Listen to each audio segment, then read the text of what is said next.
It's very important for us to know what our theoretical basis is, to know what's informing us, to be able to think out the theories that are partnering with us.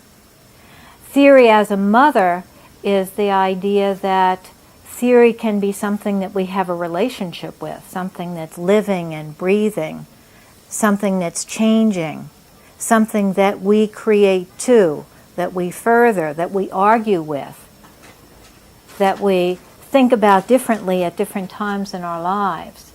It's an open thing, not a closed thing.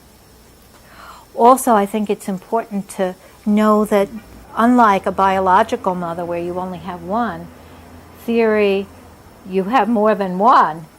There are sometimes many theories, and at least a few are parents that we choose.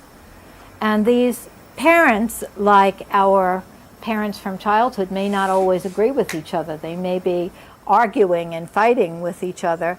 And when we have a living relationship with theory, that's okay. We can use theory creatively when we make it our own, when we use it experientially.